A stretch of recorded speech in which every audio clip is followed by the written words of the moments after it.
When you say, "I can't study as much every day," there are usually 2 or 3 main reasons. First of all, no one studies all the time. Honestly, I don't either. We often pretend that we study a lot, but if I speak truthfully, I have never been able to study for more than 1 straight hour in my life. Still, I have managed to study decently well. You can trust me on that. One important thing: stay away from people who constantly pressure you by saying, "I study so much, how much do you study?" Don't measure yourself against them. At your age, if you are managing 3 to 4 hours of focused study daily outside of college, that's more than enough. Remember, college years aren't just for studying, they are for learning about life. These are the years to grow, to come on stage, to explore, to build friendships.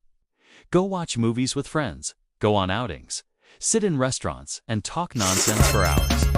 That kind of learning will never come from books. So yes, 3 to 4 hours of solid study is sufficient. Alongside that, I always advise students to engage in multiple activities. Even something as simple as sitting at a tea stall with friends and chatting for an hour helps in grooming your personality. And let's be honest, at your age, emotions are always fluctuating. If out of 30 days you lose 6 or 7 days to disturbances, that only means your mind is perfectly healthy. The ones I worry about are those who study every single day without fail. They probably not living their age, but someone else's. So when disturbances come, enjoy them. Just make sure those disturbances are beautiful ones, the kind that keeps you awake at night for good reasons.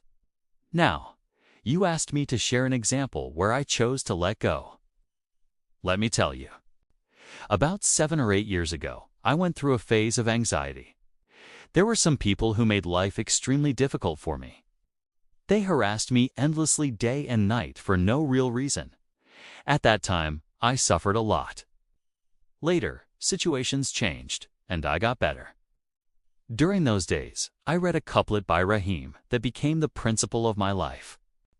Many times I felt like fighting back because I had more power than them even back then. But I realized if I stooped down to their level, then they win, because I would no longer be myself. I'd just be reacting like them. It's like walking down a street in a white shirt and a pig wallows in mud and splashes dirt on you. Now you have 2 choices. Either get into the mud to fight it, or simply walk away. If you step into the mud, you only dirty yourself further. The best option: walk away, let it go. That's when Rahim's Doha became my guiding line. With small-minded people, neither enmity nor intimacy is good. Like a dog, if it bites, it's trouble. If it licks, it's still trouble. So my principle is neither friendship nor enmity with such people. I don't hold grudges. I don't keep accounts of revenge. If we meet warmly. I don't carry anger. For me, they were simply playing their role, and I was playing mine. If I had held on to hatred, I would have only harmed myself. Blood pressure, diabetes, stress. Why should I? Even today, I have no enemies. Maybe many people see me as their enemy, but for me, they're just acquaintances who could have been friends. Even if someday I do end up in conflict, I always remember Bashir Bajur's lines: "If you must be enemies wholeheartedly, but leave room to one day become friends without shame." Now to Rashmi's question. You said you were always a brilliant student. But after facing failure twice before finally succeeding the 3rd time, you're still haunted by that fear. Sometimes, even in your sleep, the thought troubles you. What if I fail again? Here's the truth. It's not just your failure. It's the failure of your environment, to parents, teachers, society. You were probably made to believe that being a good student means always succeeding, always topping. But life doesn't work like that. I personally don't even want students to become those ideal good kids who only move between school and home, doing homework as soon as they arrive. Such kids often struggle in life. What you need is not to be a bookworm, but to be smart, confident, and adaptable. What happened with you is this. You were praised so much you can do anything. you'll achieve everything that you believed it. But the truth is, every neighborhood has dozens of kids who get the same praise.